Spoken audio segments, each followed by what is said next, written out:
Hola a todos, mi nombre es Marilis Valdés y soy estudiante de enfermería de la Universidad Sagrado Corazón.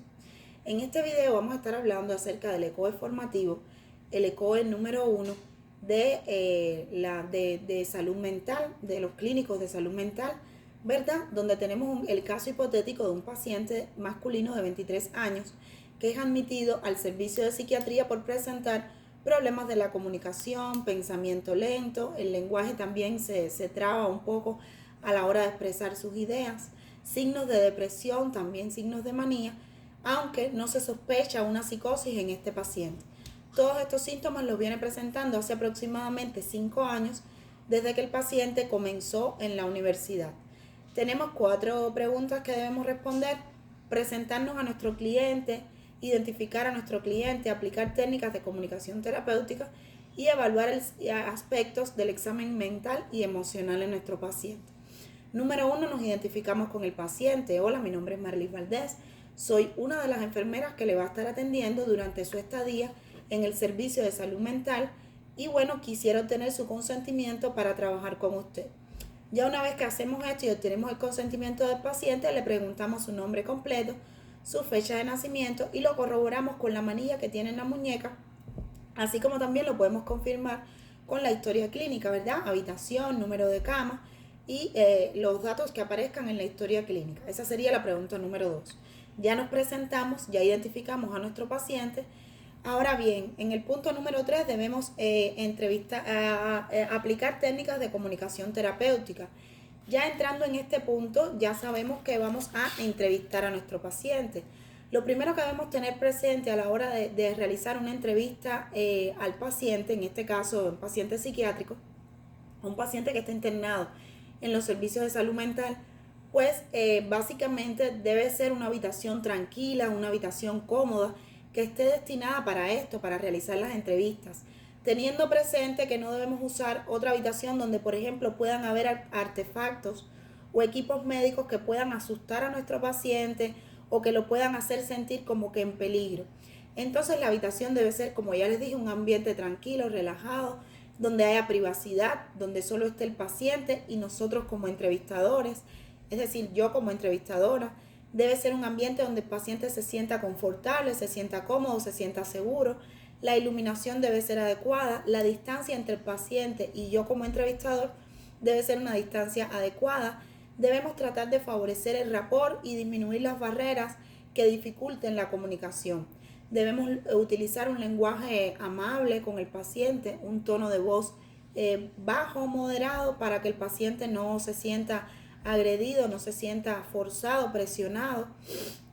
Otra cosa que debemos tener en cuenta es, antes de entrevistar a nuestro paciente, obtener un récord o ir preparando como una historia clínica donde obtengamos datos como por ejemplo antecedentes personales, ya sean de nuestro paciente o también datos familiares, antecedentes familiares, así como también la historia biopsicosocial de nuestro paciente, es decir, desde su nacimiento, cómo fue el embarazo, cómo fue el parto, cómo fue su infancia, el periodo escolar, y bueno, el periodo laboral hasta la fecha.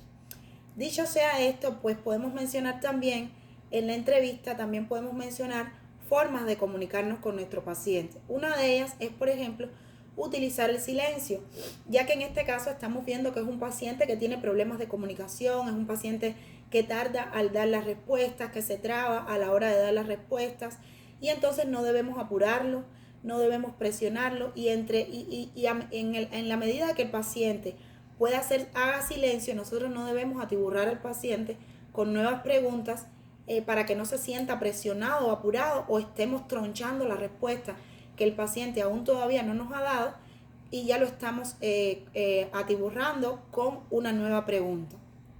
En otras palabras, debemos tener paciencia a la hora de entrevistar a este paciente.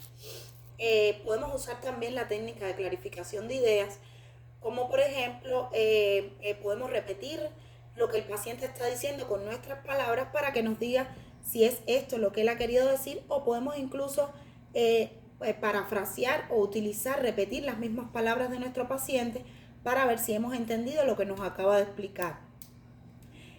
Podemos hacer una reflexión sobre lo que nuestro paciente está diciendo y podemos hacer preguntas de diferentes tipos, como por ejemplo podemos usar preguntas abiertas para abundar en qué es lo que está pasando con nuestro paciente, o sea, qué es lo que te ha traído hasta esta situación,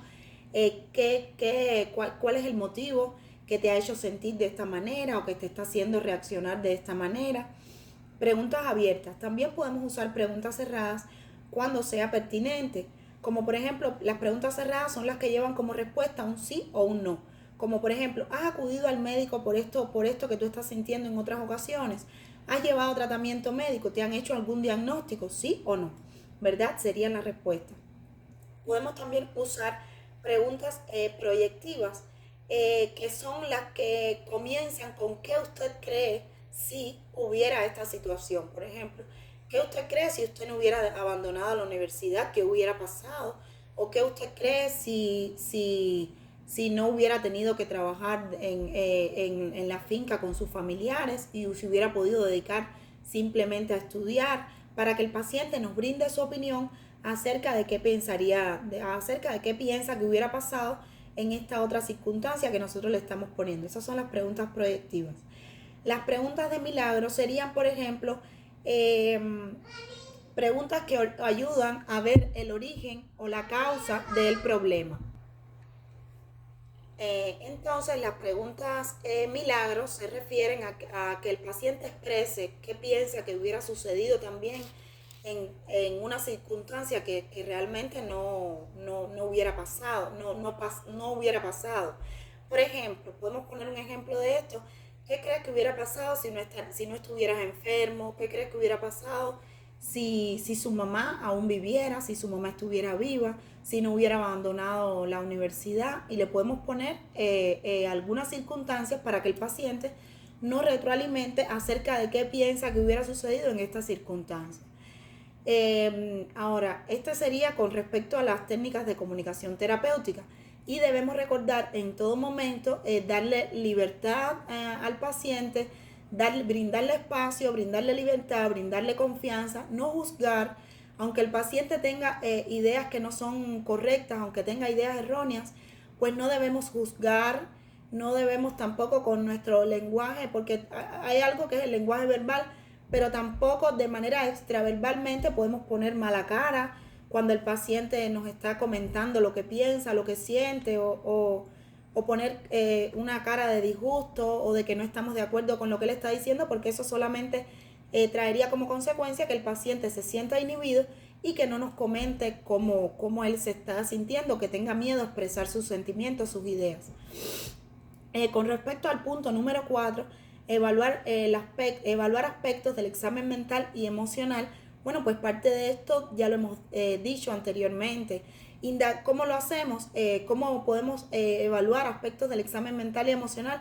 Bueno, evaluando la historia física, la historia de salud familiar y personal, cuál ha sido la evolución del cuadro clínico de este paciente, es decir, desde cuándo comenzó a sentirse de este modo, cómo evolucionó el cuadro hasta la fecha actual, si hay algún tipo de enfermedad somática, aparte de lo que estamos tratando ahora, que es la parte psicológica, si hay algún tipo de enfermedad somática o si a este paciente se le ha diagnosticado anteriormente algún tipo de trastorno psiquiátrico, se ha llevado evaluación por un psicólogo o psiquiatra, ya que todos sabemos que las enfermedades psiquiátricas tienen un fuerte componente hereditario. Si ha tomado medicamentos, también podemos evaluar con respecto a su salud mental cuáles son sus preocupaciones, sus miedos, y ojo, no debemos juzgar ni decirle que está errado, solo debemos escuchar, nosotros no estamos para juzgar. ¿Cuál es la rutina diaria? Podemos indagar también la higiene del paciente, la cual la podemos preguntar, pero también la podemos observar. Si el paciente conserva la higiene, si conserva el cuidado físico. Vamos a también evaluar la apariencia personal, la actitud corporal, el comportamiento de nuestro paciente al conversar, al dirigirse con nosotros, al caminar, al sentarse, al hablar. Es decir, que vamos a evaluar en todo momento, aparte de que estamos haciendo una entrevista, vamos a evaluar en todo momento el lenguaje extraverbal, que es muy importante. Y cuidar el lenguaje extraverbal nosotros también como profesionales. El estado de ánimo es otra cosa que podemos evaluar, el estado de ánimo actual, preguntarle cómo se siente actualmente, evaluar la actividad motora, si tiene movimientos involuntarios, si tiene hiperactividad, temblores, manía, la actitud que presenta nuestro paciente al sentarse, al levantarse, evaluar la percepción del paciente, es decir, si él ha escuchado en algún momento voces, si tiene algún tipo de visión o alucinación visual, los pensamientos, las ideas que tiene, evaluar si es un paciente que está orientado en tiempo, espacio, persona y lugar, ¿verdad? Esto lo podemos evaluar preguntándole si sabe quiénes somos nosotros, si sabe dónde está, en qué lugar se encuentra, por ejemplo, por qué está aquí, qué día de la semana es, quién es él, ¿verdad? Evaluar también la abstracción del paciente. Es decir, por ejemplo, podemos darle un refrán o podemos presentarle una idea a nuestro paciente y podemos preguntarle qué opina de eso o qué puede interpretar de lo que le hemos dicho hasta el momento. Y preguntarle también otra cosa importante a la hora de evaluar el examen mental y emocional de nuestro paciente. Es importante preguntarle si él cree que él necesita ayuda psicológica, ayuda profesional.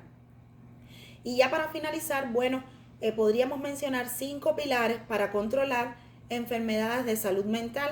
Y estos 5 pilares son medicamentos, llevar una vida saludable, educar a nuestro paciente para que sepa cómo lidiar con su enfermedad, el apoyo familiar y la rehabilitación o la psicoterapia. Esto sería todo para el ECOE número 1, el ECOE formativo. Muchísimas gracias.